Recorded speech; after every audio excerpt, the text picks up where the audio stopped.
अस्सलाम वालेकुम एवरीवन, कैसे हैं आप सब। आई होप आप लोग सब बहुत अच्छे होंगे, मज़े में होंगे। तो आज की जो वीडियो है बहुत ही ज़्यादा इम्पॉर्टेंट वीडियो है, क्योंकि हर किसी को एक ना एक दिन मरना ज़रूर है।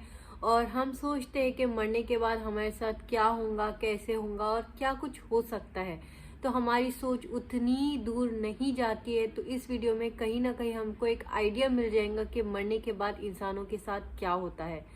खैर, वीडियो को स्टार्ट करते हैं इससे पहले अगर आप लोगों ने वीडियो को नहीं देखा है ओरिजिनल, तो लिंक डिस्क्रिप्शन बॉक्स में दे दूंगी, तो ज़रूर जाके देखना। और मेरे चैनल को सब्सक्राइब नहीं किया है तो जल्दी से सब्सक्राइब करना, ताकि आपको ऐसी अच्छी अच्छी वीडियोस देखने के लिए मिलते रहे।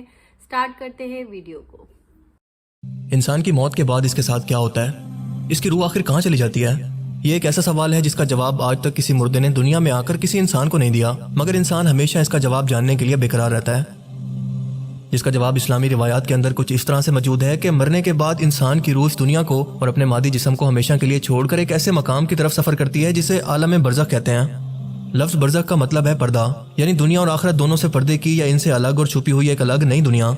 इस बरज़ख के मकाम पर दो मकाम है। एक को कहते हैं एलीन, जहाँ पर नेक और पाक रूहों को रखा जाता है और एक रजिस्टर के अंदर इनका रिकॉर्ड होता है। और दूसरी जगह का नाम है सिजीन, जहाँ पर बदकार और काफिर रूहें रखी जाती हैं और एक रजिस्टर के अंदर इनका भी रिकॉर्ड होता है। क़यामत तक ये सब रूहें यहाँ पर रहेंगी और फिर क़यामत के दिन हिसाब व किताब के बाद हमेशा के लिए अपने मकाम यानी जन्नत और जहन्नुम के अंदर अपने अमाल के हिसाब से दाखिल होंगी।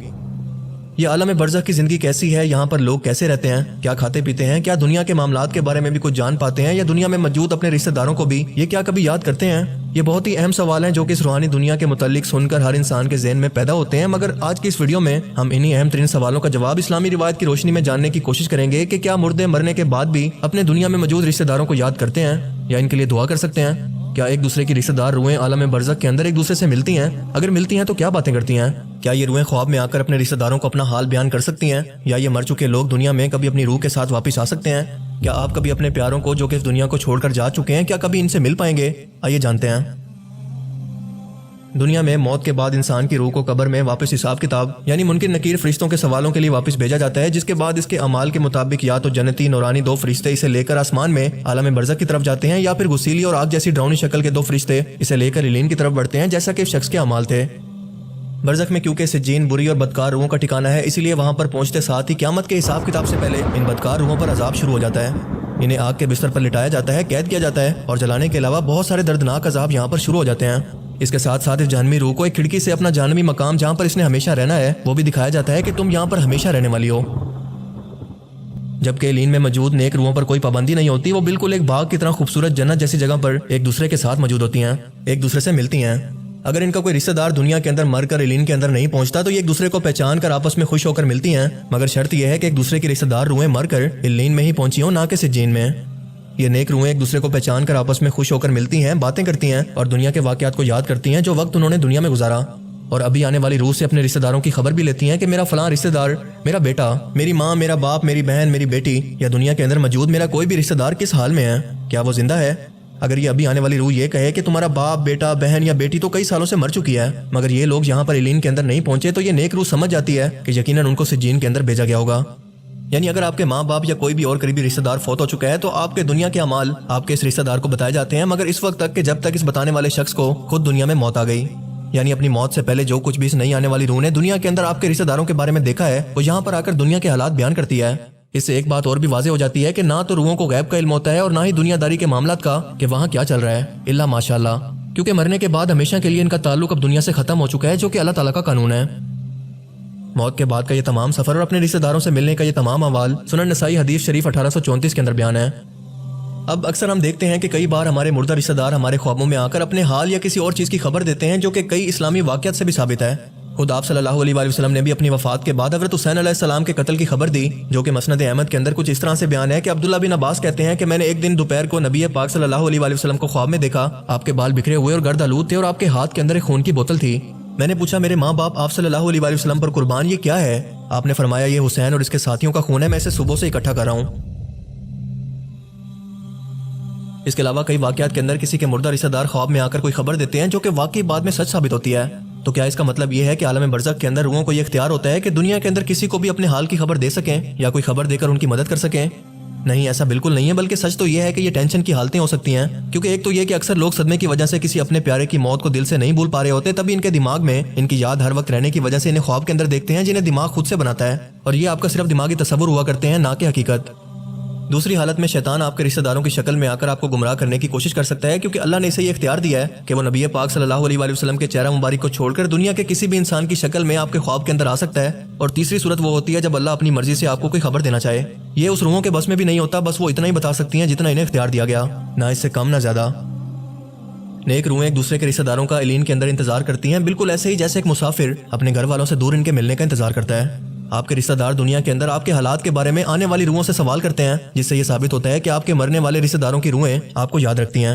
ان روحوں کو دنیا کی سبھی باتیں اور سبھی رشتہ دار یاد ہوتے ہیں، تبھی تو وہ اس بارے میں سوال کرتی ہیں۔ یہاں پر نیک لوگوں کے علاوہ انبیاء، ولی اللہ اور شہیدوں کی روحیں بھی ایک دوسرے سے مل کر باتیں کرتی ہیں۔ حضرت عائشہ رضی اللہ تعالیٰ عنہ سے روایت ہے کہ نبی پاک صلی اللہ علیہ وآلہ وسلم کے وصال کے وقت آپ نے سورہ النساء آیت 69 کی تلاوت فرمائی، جس کا ترجمہ یہ ہے کہ جو لوگ خدا اور اس کے رسول کی اطاعت کرتے ہیں وہ قیامت کے دن ان لوگوں کے ساتھ ہوں گے جن پر اللہ نے بڑا فضل کیا، یعنی انبیاء، صدیق، شہید اور نیک لوگ، اور ان لوگوں کی رفاقت بہت ہی خوب ہے۔ آپ سوچ سکتے ہیں کہ دنیا کے اندر رہتے ہوئے آپ صلی اللہ علیہ وآلہ وسلم اپنی والدہ سے، اپنے والد سے، اپنی بیوی ختیجہ سے اور اپنے چچا حضرت حمزہ سے ملنے کے لیے کس قدر بے چین ہوں گے۔ آپ کے جانثار صحابہ بھی موت کے بعد آپ صلی اللہ علیہ وآلہ وسلم سے ملنے کے لیے کتنا بے چین ہوں گے۔ آپ صلی اللہ علیہ وآلہ وسلم نے اپنی وفات سے پہلے اپنی بیٹی حضرت فاطمہ کو بتایا تھا کہ میری وفات کے بعد سب سے پہلے تم مجھ سے ملاقات کرو گی، اور ایسا ہی ہوا، اور پورے 4 یا 6 مہینے کے بعد آپ صلی اللہ علیہ وآلہ وسلم کے گھر والوں میں سب سے پہلے حضرت فاطمہ رضی اللہ تعالیٰ عنہ کا انتقال ہوا۔ عالم برزخ میں نیک روحوں کو آپ کا یا ان کا خود کا صدقہ جاریہ، مثلا نیک اولاد یا کسی مال کو ایسی جگہ پر خرچ کرنا جو کہ پوری انسانیت کا بھلا کرا ہو، اور ساتھ ساتھ اصال ثواب، ہدیہ اور تحفہ کی صورت میں ان تک پہنچایا جاتا ہے، مگر اس کی صورت کیا ہوتی ہے، انہیں اس کا کیا فائدہ ہوتا ہے، یہ ہمیں معلوم نہیں۔ بس یہ پتا ہے کہ بھیجنے والے کا نام اس روح کو بتایا جاتا ہے کہ کس نے اسے بھیجا اور کس صورت میں، جس کے بعد اس روح کو کیا نعمت ملتی ہے اور اس کے درجے کیسے بلند ہوتے ہیں، ہمیں اس بارے میں کچھ نہیں پتا۔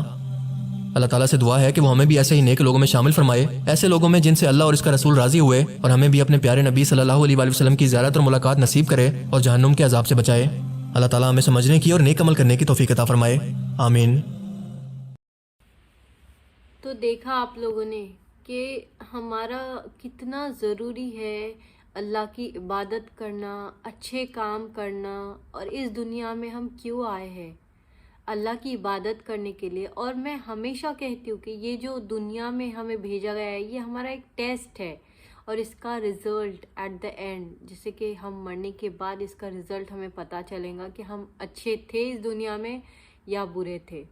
ہم کسی کا بھی دل دکھا دیتے، ہم کسی کو بھی کچھ بھی کہتے ہیں، ہماری زبان پہ قابو نہیں ہے، ہم کسی کو بھی بد دعا دے دیتے ہیں، کچھ بھی کرتے ہیں، ہم غریبوں کو اس طریقے سے ٹریٹ کرتے ہیں۔ کیا ہے یہ سب؟ کیا ہماری پکڑ نہیں ہوں گی ایٹ دی اینڈ؟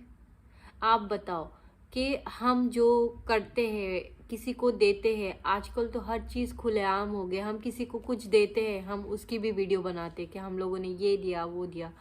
کیا اس کی پکڑ نہیں ہوں گی؟ کیا آپ چاہتے ہیں کہ اللہ آپ سے خوش ہو جائے؟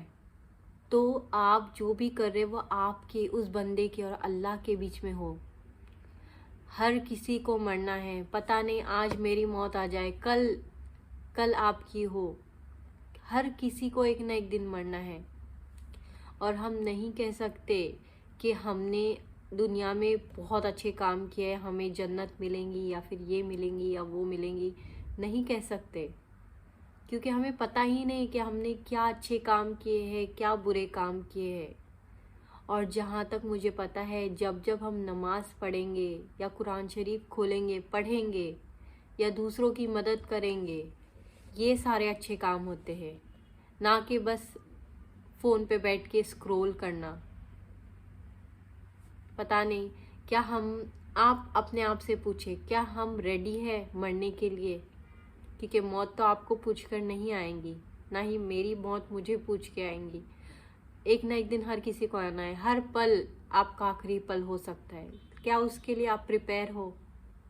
میں تو نہیں ہوں، بالکل بھی نہیں، کیونکہ مجھے ایسا لگتا ہے کہ میں نے بھی بہت سارے ایسے کام کیے ہیں زندگی میں جو نہیں کرنے چاہیے، لیکن ہو سکتا ہے کہ اللہ نے مجھے ہدایت دینی تھی تو اب مجھے مل رہی ہے وہ ہدایت۔ ہو سکتا ہے، میں بالکل نہیں کہہ رہی ہوں کہ میں نے کچھ غلط نہیں کیا، میں نے بھی بہت غلط کام کیے، بے شک میں بھی انسان ہوں، غلطیاں مجھ سے بھی ہوتی ہے، لیکن ہمارا کام ہے انہیں سدھار کے اچھی زندگی کی طرف چلنا۔ اگر آپ لوگ بھی اس طریقے سے کوئی بھی غلط کام کر رہے یا پھر کسی کو درد یا تکلیف پہنچا رہے تو آج کے بعد آپ نہ پہنچائے، اور ہو سکے جتنی اللہ سے توبہ کرے، معافی مانگے، جس کا دل دکھا رہے اس کو معاف کر دے یا اس سے معافی مانگے، کیونکہ معاف کرنے والا اور معافی مانگنے والا بڑا چھوٹا نہیں ہوتا ہے، اللہ کی نظر میں وہ بہت بڑا ہوتا ہے، یہ بات یاد رکھنا۔ خیر آج کے لیے اتنا ہی، آئی نو بہت لمبی ویڈیو ہو گئی ہے، سوری فار دیٹ۔ اور آج کی ویڈیو اچھی لگی ہوں گی تو آپ کو پتہ ہے کیا کرنا ہے، چینل کو سبسکرائب کرنا ہے، بیل آئیکن کو پریس کرنا ہے تاکہ آپ کو نوٹیفیکیشن ملتے رہے۔ اللہ حافظ، دعا میں یاد رکھیے، اور باقی سب کو بہت زیادہ دعاؤں میں یاد رکھیے گا، اسپیشلی فلسطین کے لوگوں کو، اور آپ کے اطراف میں جتنے بھی لوگ جن کو مدد کی ضرورت ہے، ہو سکے تو مدد کر دینا ان لوگوں کی۔ اللہ حافظ۔